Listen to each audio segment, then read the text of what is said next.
പിതാവിൻ്റെയും പുത്രൻ്റെയും പരിശുദ്ധാത്മാവിൻ്റെയും നാമത്തിൽ ആമേൻ. എൻ്റെ പ്രിയപ്പെട്ടവരെ, ഇന്ന് ഏപ്രിൽ 22 ബുധനാഴ്ച. അമ്മേ പരിശുദ്ധ അമ്മേ, അമ്മേ പരിശുദ്ധമേ, ദൈവമാതാവേ, കൃപാസനത്തിലൂടെ ഞങ്ങൾക്കും ഞങ്ങളുടെ ദേശത്തിനും അമ്മ മധ്യസ്ഥം തേടിത്തന്ന എല്ലാ അനുഗ്രഹങ്ങൾക്കും കൃപകൾക്കും ഞങ്ങളിപ്പോൾ ഹൃദയം നിറഞ്ഞ നന്ദി പറയുന്നു.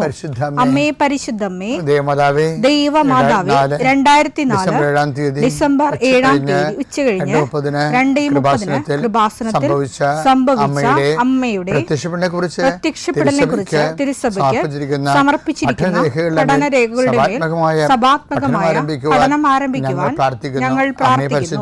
അമ്മേ പരിശുദ്ധമേ, ഭൂസ്വർലോകങ്ങളുടെ രാജ്ഞിയായ അങ്ങേയ്ക്ക് ഭൗമസംരക്ഷണത്തിനായി പ്രപഞ്ചപ്രകൃതിയെ തന്നെ തിരുസഭ പ്രതിഷ്ഠിക്കുവാൻ ഈ പ്രത്യക്ഷീകരണം വഴി ഇടയാക്കണമേ. പരിശുദ്ധമേ, ജപമാല മാതാവേ, സകല കൃപാസനം പ്രാർത്ഥനയോടും ചേർത്ത് ഞങ്ങളിപ്പോൾ പ്രാർത്ഥിക്കുന്ന ഈ കുടുംബത്തിന്റെ പ്രത്യേക നിയോഗം പറ മക്കളെ.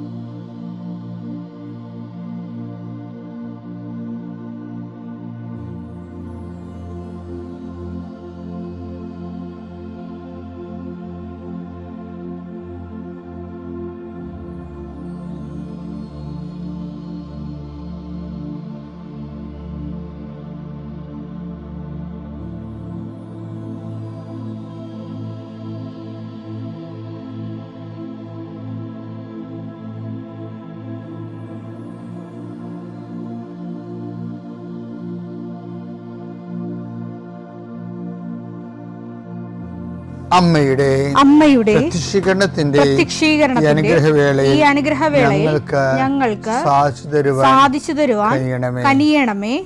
ആമേൻ. വിശ്വാസ പ്രമാണം. സർവശക്തനായ പിതാവും ആകാശത്തിന്റെയും ഭൂമിയുടെയും സൃഷ്ടാവുമായ ദൈവത്തിൽ ഞാൻ വിശ്വസിക്കുന്നു. അവിടുത്തെ ഏകപുത്രനും ഞങ്ങളുടെ കർത്താവുമായ ഈശോമിശിഹായിലും ഞാൻ വിശ്വസിക്കുന്നു. ഈ പുത്രൻ പരിശുദ്ധാത്മാവിനാൽ ഗർഭസ്ഥനായി കന്യകാമറിയത്തിൽ നിന്ന് പിറന്ന് പൊന്തിയോസ് പീലാത്തോസിന്റെ കാലത്ത് പീഡകൾ സഹിച്ച് കുരിശിൽ തറയ്ക്കപ്പെട്ട് മരിച്ച് അടക്കപ്പെട്ട് പാതാളങ്ങളിൽ ഇറങ്ങി മരിച്ചവരുടെ ഇടയിൽ നിന്ന് 3-ാം നാൾ ഉയർത്ത് സ്വർഗത്തിലേക്ക് എഴുന്നള്ളി സർവശക്തിയുള്ള പിതാവായ ദൈവത്തിന്റെ വലതുഭാഗത്തിരിക്കുന്നു. അവിടെ നിന്ന് ജീവിക്കുന്നവരെയും മരിച്ചവരെയും വിധിക്കുവാൻ വരുമെന്നും ഞാൻ വിശ്വസിക്കുന്നു. പരിശുദ്ധാത്മാവിലും ഞാൻ വിശ്വസിക്കുന്നു. വിശുദ്ധ കത്തോലിക്കാ സഭയിലും പുണ്യവാന്മാരുടെ ഐക്യത്തിലും പാപങ്ങളുടെ മോചനത്തിലും ശരീരത്തിന്റെ ഉയർപ്പിലും നിത്യമായ ജീവിതത്തിലും ഞാൻ വിശ്വസിക്കുന്നു. ആമേൻ. സ്വർഗ്ഗസ്ഥനായ ഞങ്ങളുടെ പിതാവേ, അങ്ങയുടെ നാമം പൂജിതമാകണമേ. അങ്ങയുടെ രാജ്യം വരണമേ. അങ്ങയുടെ തിരുമനസ് സ്വർഗത്തിലെ പോലെ ഭൂമിയിലും ആകണമേ. അന്നു വേണ്ടുന്ന ആഹാരം ഇന്ന് ഞങ്ങൾക്ക് തരണമേ. ഞങ്ങളോട് തെറ്റ് ചെയ്യുന്നവരോട് ഞങ്ങൾ ക്ഷമിക്കുന്നത് പോലെ ഞങ്ങളുടെ തെറ്റുകൾ ഞങ്ങളോടും ക്ഷമിക്കണമേ. ഞങ്ങളെ പ്രലോഭനത്തിൽ ഉൾപ്പെടുത്തരുതേ, തിന്മയിൽ ഞങ്ങൾ രക്ഷിക്കണമേ. ആമേൻ. നന്മ നിറഞ്ഞ മറിയമേ, സ്വസ്തി. കർത്താവ് അങ്ങയുടെ കൂടെ സ്ത്രീകളിൽ അങ്ങ് അനുഗ്രഹിക്കപ്പെട്ടവളാകുന്നു. അങ്ങയുടെ ഉദരത്തിൻ ഫലമായി ഈശോ അനുഗ്രഹിക്കപ്പെട്ടവനാകുന്നു.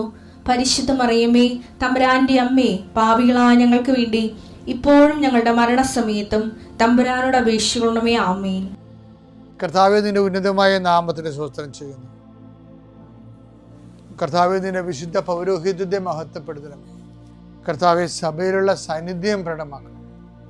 40 വർഷം അർപ്പിച്ച കൃപയുടെ യുഗതിയായി കൃപാസ്ഥാനത്താരെ ജീവനോടെ പ്രത്യക്ഷപ്പെട്ട പരിശുദ്ധ അമ്മയുടെ മാധ്യസ്ഥത്തിലെ ഞാൻ അങ്ങയുടെ മക്കൾക്ക് വേണ്ടി പ്രാർത്ഥിക്കുന്നു. അമ്മേ, ഈ പ്രഭാതത്തിൽ എത്രയോ പേരാണ് അമ്മേ ഈ ഒരു പ്രാർത്ഥനയ്ക്ക് വേണ്ടി കൊതിച്ച് കാത്തിരിക്കണത്.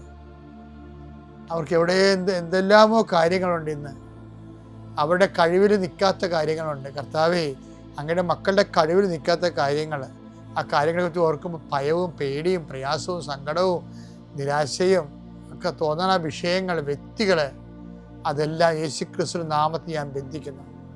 കർത്താവേ, അങ്ങയുടെ മക്കള് ഇനി സമാധാനത്തിൽ വിട്ടേക്കണമെന്ന് പറഞ്ഞല്ലേ ഈശോ. ഞങ്ങളുടെ ദാസനെ സമാധാനം, എൻ്റെ രക്ഷ ഞാൻ എൻ്റെ കണ്ണുകൊണ്ട് കണ്ടിരിക്കുന്നു. അങ്ങയുടെ ദാസനെ സമാധാനം വിട്ടേക്ക്.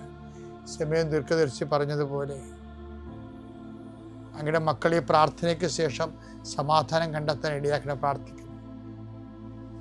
നിങ്ങളുടെ ജീവിത ചിന്തകള്, നിങ്ങളിന്ന് പോകാനിരിക്കുന്ന ഇടങ്ങള്, സംസാരിക്കുന്ന വ്യക്തികള്, ഒപ്പിടുന്ന പേപ്പറുകള്, എഴുതുന്ന രേഖകള്, എൻ്റെ മക്കള് ജീവിത ഉപായത്തിന് വേണ്ടിയും മേൽഗതിക്ക് വേണ്ടിയും ജോലിക്ക് വേണ്ടിയും ജോലിയുടെ അനുബന്ധ കാര്യങ്ങൾക്ക് വേണ്ടിയും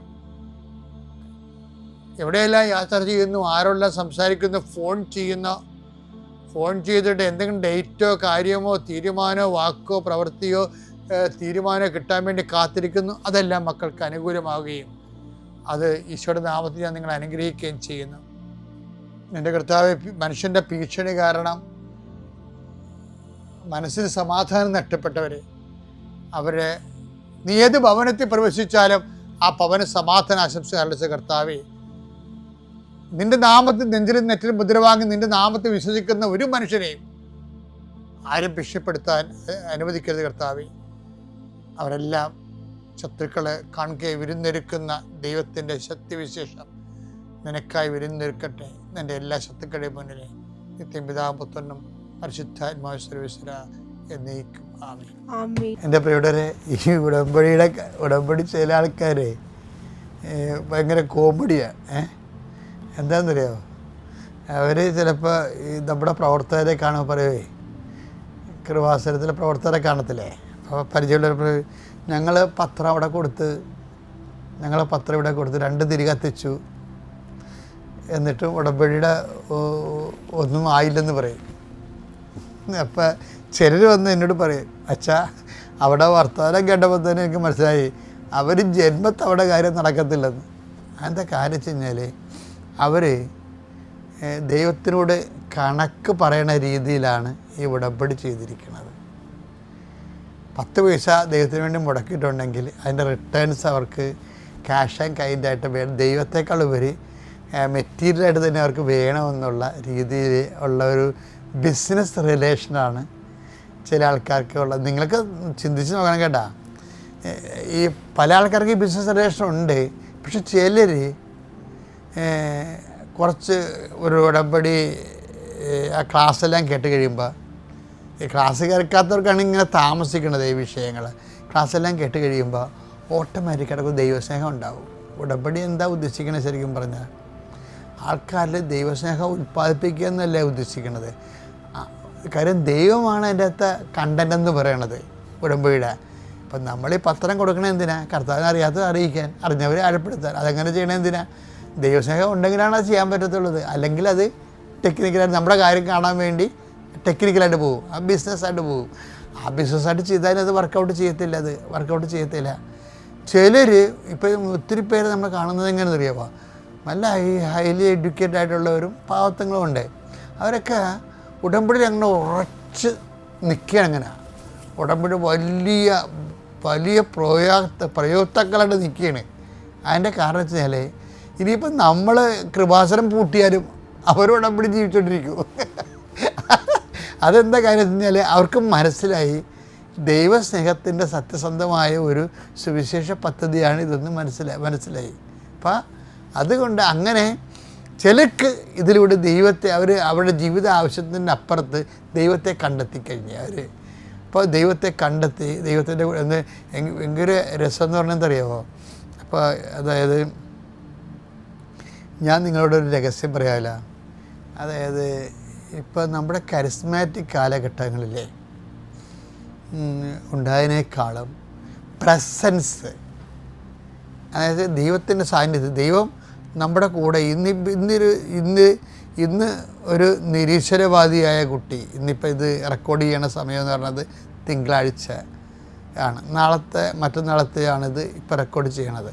ഇപ്പോൾ ഇന്നൊരു നിരീശ്വരവാദിയ പെൺകുട്ടി, അവളെന്താ നിരീശ്വരവാദിയായത്? അവൾ പറയണ ഞങ്ങളുടെ വീട്ടിൽ ഭക്ഷണവും ഇല്ലായിരുന്നു, ഭയങ്കര പാടായിരുന്നു, എനിക്ക് സമാധാനമില്ല, പിന്നെ ദൈവത്തെ ഞാൻ കണ്ടിട്ടുമില്ല, എൻ്റെ കൂടെ ദൈവം ഇല്ല, അപ്പോൾ അതുകൊണ്ട് ഞാനെന്തിനാണ് വിശ്വസിക്കണത് എന്നുള്ള രീതിയിൽ വെറുപ്പും ദൈവത്തോട് ദൈവം എന്നുള്ള ആശയത്തോട് തന്നെ അവർക്ക് അരിശമാണ്. അങ്ങനെയാണ്. പക്ഷേ അവളെ ഒരു പ്രത്യേക സാഹചര്യത്തിൽ അവളുടെ അമ്മ ഉടമ്പടി എടുത്തു. അതിനുശേഷം അവൾ ഉടമ്പടി എടുത്തു കഴിഞ്ഞപ്പോൾ പെട്ടെന്ന് അവൾ പറയാതിരുന്നൊരു രോഗം, അവൾ സമൂഹത്തിൽ അതിൻ്റെ പേരിൽ ആക്ഷേപം മേടിച്ചിരുന്ന രോഗം പെട്ടെന്ന് മാറി. അതങ്ങനെയാണ് അമ്മയുടെ ഉടമ്പടി അത് വെച്ചിട്ടുണ്ട്, ഇവളുടെ കാര്യം ഇവളറിയാതെ വെച്ചിട്ടുണ്ടായിരുന്നു. അപ്പോൾ അവൾക്ക് അത് മനസ്സിലപ്പോൾ ഇവൾക്ക് തോന്നി, എന്നാൽ ഞാനും കൂടി ഇപ്പോൾ ഉടമ്പെടുക്കാമെന്ന്. പക്ഷെ ഉടമ്പെടുക്കുമ്പോൾ ഇവൾ തിരികെത്തിക്കുമ്പോൾ ആരോ പുറകിൽ നിൽക്കും. ഇത് പല പ്രാവശ്യമായപ്പോൾ അമ്മയോട് പറഞ്ഞു, അമ്മേ ഞാൻ തിരികെത്തിക്കുമ്പോൾ ഏതോ ഒരു നിഴൽ പുറകെ നിൽക്കുന്ന എനിക്ക് നല്ല ശരിക്കും ഫീൽ ചെയ്യുന്നുണ്ട്. അപ്പോൾ അമ്മ പറയും, അത് മാതാവാടിയെന്ന് പറയും. അപ്പോൾ ഇവർക്ക് സുഗന്ധാഭിഷേകം വരും. അതായത് നമുക്ക് ഇപ്പോൾ പറയുമ്പോൾ, ഇപ്പോൾ കഴിഞ്ഞ ദിവസം ഒരു ഡോക്ടർ സാക്ഷ്യം പറഞ്ഞ് ഞാൻ കൃപാസനത്തിലോട്ട് വരത്തില്ലായിരുന്നു. ഞാൻ വരാത്തതിൻ്റെ കാരണം ഇത് ചില കാര്യങ്ങൾ ലോജിക്കല്ലാത്തത് കൊണ്ടാണെന്ന്. അത് ആ ഡോക്ടർ പറഞ്ഞത് ശരിയാണ്. അവർക്കിപ്പോൾ ജീവിതാനുഭവം ഉണ്ടായപ്പോൾ ഇപ്പോൾ അവർ ഡോക്ടറേറ്റ് എടുത്ത് കഴിഞ്ഞപ്പോൾ 8 കൊല്ലം കിട്ടാതെ ഡോക്ടറേറ്റ് ഒറ്റ ഉടമ്പടി കൊണ്ട് കിട്ടിക്കഴിഞ്ഞപ്പോൾ അവർക്ക് വിശ്വാസമായി. പക്ഷേ അതല്ല അവർ പറയണത്, കൃപാസനത്തിലെ ചില കാര്യങ്ങൾ ലോജിക്കല്ല ശരിക്കും പറഞ്ഞാൽ. കാര്യം നമ്മൾ ലോജിക്കും കൊണ്ടിരിക്കുന്നവർക്ക് ചില സമയത്ത് അത് അങ്ങനെ ഫീൽ ചെയ്യാൻ സാധ്യതയുണ്ട്. കാര്യത്തിൽ ഇവിടെ എല്ലാം ഇങ്ങനെ ടാഞ്ചിബിളല്ലേ, നമുക്ക് ദൈവത്തെ തൊടാവുന്ന രീതിയിലാണ് ഉടമ്പടിയുടെ എല്ലാ വർക്കൗട്ടിങ് ഇങ്ങനെ നടക്കുന്നത്. അപ്പം അതുകൊണ്ട് എപ്പോഴും എൻ്റെ സഹോദരങ്ങളെ കണക്ക് കൂട്ടി, ഇപ്പം കർത്താവ് തന്നെ ഇതിനിങ്ങനെ ഒരു നിലപാട് തന്നെ ദൈവത്തോട് കണക്ക് പറയുന്ന ആൾക്കാരോട്, അവരാണ് ഈ ഉടമ്പടി ഗതി പിടിക്കാൻ കിടക്കണത്. ആ ഒരു മനോഭാവമെങ്കിലും ഉണ്ടെങ്കിൽ നിങ്ങളത് മാറ്റണം. ലൂക്കാ 6:35 തിരിച്ചു കിട്ടും എന്ന് പ്രതീക്ഷിക്കാതെ മറ്റുള്ളവർക്ക് നന്മ ചെയ്യുകയും വായ്പ കൊടുക്കുകയും ചെയ്യുക. അപ്പോൾ നിങ്ങളുടെ പ്രതിഫലം വലുതായി. എന്ത് പ്രശ്നം വെച്ചാൽ നമ്മൾ ക്യാഷ് ആൻഡ് കൈൻഡായിട്ട് ഇങ്ങോട്ട് നമ്മൾ കൊടുക്കുന്ന അത്രയും തന്നെ തിരിച്ച് കിട്ടണമെന്നുള്ള രീതിയിലുള്ളൊരു ബിസിനസ് റിലേഷൻ ആണെങ്കിൽ കർത്താവിൻ്റെ മനസ്സിരിപ്പ് വേറെയാണ്. എന്താ കാര്യം, ചില കാര്യത്തിന് നമുക്ക് റീഫണ്ടബിൾ അല്ല, തിരിച്ചതുപോലെ കിട്ടത്തില്ല. അപ്പോഴെന്താ സംഭവം, അത് കിട്ടത്തേയില്ലെന്നല്ല എൻ്റെ അർത്ഥം. അപ്പോൾ നിങ്ങളുടെ പ്രതിഫലം വലുതായിരിക്കുമെന്നാണ്. അപ്പം ചെറിയ പ്രതിഫലമല്ല. നീ ചോദിച്ചത് ചിലപ്പോൾ ഒരു ജപ്തി നടപടി മാറാനോ അല്ലെങ്കിൽ വേറെ എന്തെങ്കിലും. ചിലപ്പോൾ ദൈവം അതിനേക്കാൾ വരിക നിത്യത വരെ ഇതിനകത്ത് ഉൾപ്പെടുത്തിയിട്ടുണ്ട് ഈശോ. ചില ഉത്തരവ് എന്താണ്, പ്രാർത്ഥന കേട്ടില്ലെന്നല്ല, അത് വിഡ്ഢികളാണ് അങ്ങനെ പറയണം. ഒരു പ്രാർത്ഥന കേൾക്കാതിരിക്കത്തില്ല. പിന്നെ എന്താ, അത് നിത്യതയിലാണ് റീഫണ്ട്, അതാണ് പ്രതിഫലം വലുതായിരിക്കും എന്ന് പറയണത്. ഇതൊക്കെ മനസ്സിലാക്കാതെ ഉടമ്പെടുക്കുന്ന ഒത്തിരി പേരുണ്ട്. അപ്പോൾ അതുകൊണ്ട് നിങ്ങൾ ഉടമ്പടി ഒരു അവസരമാണ്. അത് നിങ്ങൾ ദൈവത്തോട് നന്ദി പറഞ്ഞുകൊണ്ട് വേണം ഇനി ഉടമ്പടി അകപ്പഴ നിർത്താമെന്ന് വിചാരിച്ചാൽ നിന്ന് പോയത് കഷ്ടപ്പെടാം. ഇപ്പോൾ ആൾക്കാരുടെയൊക്കെ പ്രശ്നം എന്നറിയാമോ, റോഡ് മുഴുവൻ പണിയാണ്. കൃപാസനത്തിൽ വരണമെങ്കിൽ 2-3 ബ്ലോക്കൊക്കെ എല്ലാം കഴിഞ്ഞാൽ വരത്തുള്ളൂ. പക്ഷേ ഇനിയിപ്പോൾ ബ്ലോക്കെല്ലാം കുറച്ചിപ്പോൾ മാറും. പക്ഷെ അന്ന് നിങ്ങൾ വന്നിട്ട് ഇന്ന് വന്ന പോലെ അല്ല. ഇന്ന് കഷ്ടപ്പെട്ട് വരുമ്പോൾ കർത്താവ് നിങ്ങളെ കഷ്ടപ്പാട് മനസ്സിലാക്കും. നാളെ നിങ്ങൾ ഈസി ആകുമ്പോൾ വരാതിരിക്കുകയും അപ്പോൾ അനുഗ്രഹം ഈസി ആയിരിക്കത്തില്ല ചിലപ്പോൾ. അതുകൊണ്ട് ബുദ്ധി വേണം ഇതിനൊക്കെ ഒരു ശരിക്കും. അപ്പോൾ നല്ല ഒരു സമയത്ത് ഞങ്ങളത് നിങ്ങളോട് പറയണതേ, ഇത് ഞങ്ങൾ അനുഭവിച്ചതിൻ്റെ പകുതിയെ നിങ്ങൾക്ക് പറഞ്ഞു തരുന്നുള്ളൂ, അത്രേ പറയാൻ പറ്റണുള്ളൂ. അപ്പം അത് നിങ്ങൾ ഓരോരുത്തരും ഇതേ ദൈവാനുഭവത്തിലേക്ക് വരണം, അനുഗ്രഹത്തേക്കാൾ ഉപരി. ദൈവം നിങ്ങൾ അനുഗ്രഹിക്കട്ടെ. പിതാവിൻ്റെയും പുത്രൻ്റെയും പരിശുദ്ധാത്മാവിൻ്റെയും നാമത്തിൽ.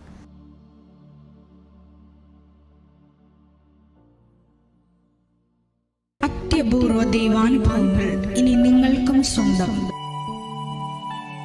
ഈ യൂട്യൂബ് ചാനൽ ഇതുവരെ സബ്സ്ക്രൈബ് ചെയ്തു തന്നെ സബ്സ്ക്രൈബ് ചെയ്യുക. ഈ തന്നെ നിങ്ങളുടെ സുഹൃത്തുക്കൾക്ക് ഷെയർ ചെയ്തുകൊണ്ട് കർത്താവിൻ്റെ പ്രേക്ഷിതരാകുക.